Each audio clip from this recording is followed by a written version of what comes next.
So ayan mga ka-foreman, ilukit natin itong CR. Ito yung unang gagawin natin.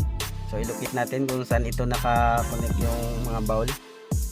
Pakita ko sa inyo itong mga CR na to at kung paano namin ilukit kung saan siya papunta. Ang septic tank dito ay hindi namin alam kung isa lang o tatlo. Kasi may nakita kami ditong isang CR ito.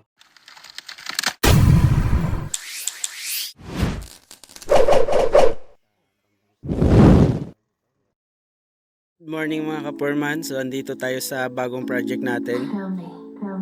So repair natin yung bahay na to.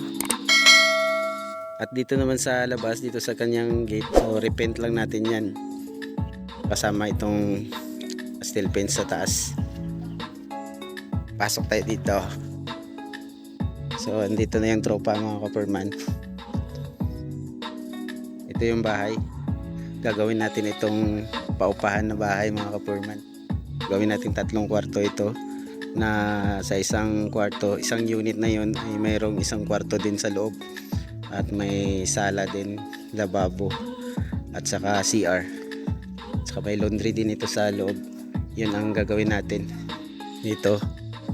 Ibain na rin natin ito, i-close natin itong bintana na to kasi gagawin natin kwarto yan dyan. So ito yung area sa loob.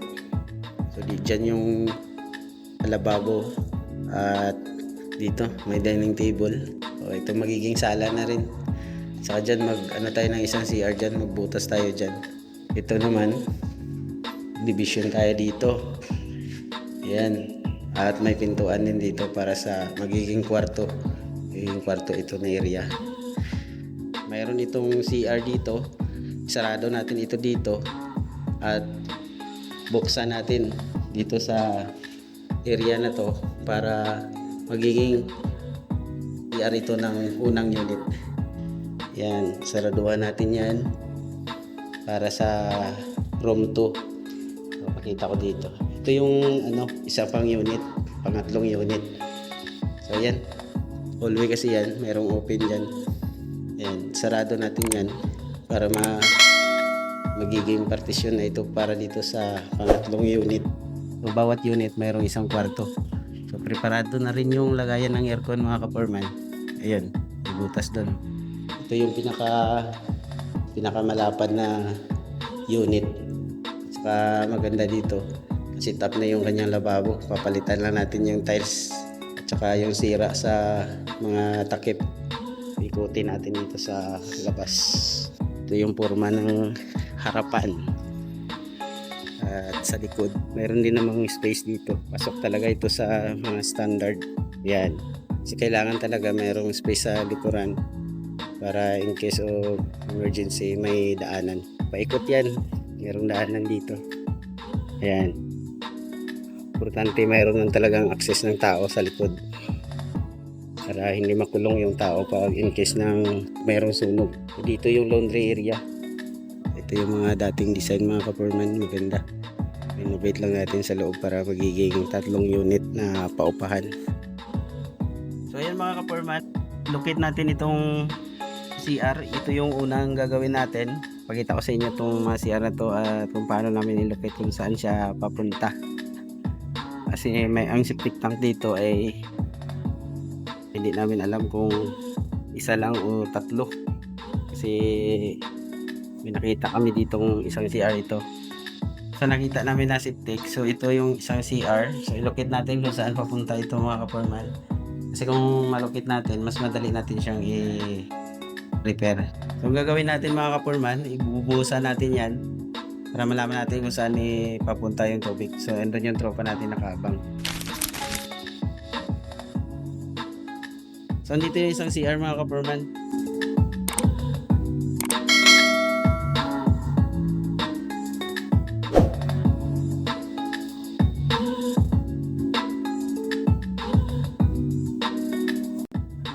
So ayan mga ka-foreman, kala namin septic tank ito, galing sa bowl. Pero ano pala ito, yung paliguan, lababos. Ayan, nalukit na namin yan, dito yan papunta.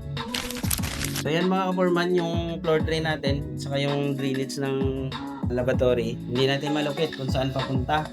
Hindi ito nakadiretso sa kanal. Try natin baka pinasok sa septic tank.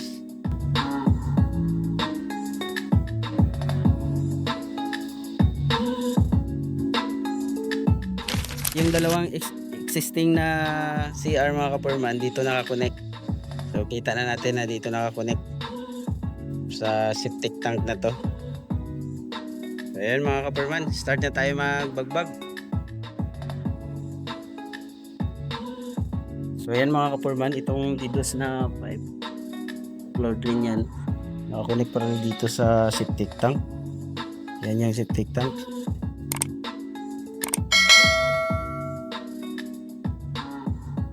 Nilagyan ng pitrap, pero madaling mapuno itong ano natin, septic tank. Ang gagawin natin, kasi repairin naman natin yan, general repair na yan,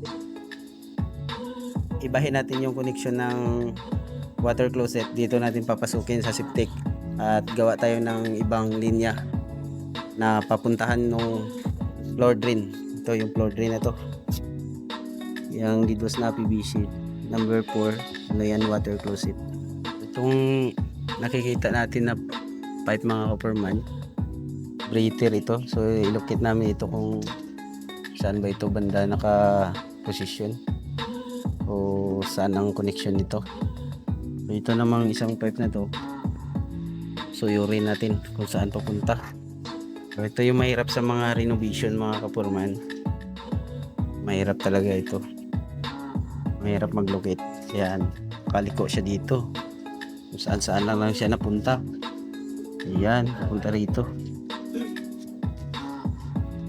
So ayan, papunta siya dun. So baka dun sa CR yan, baka yan yung floor drain. Tingnan lang natin.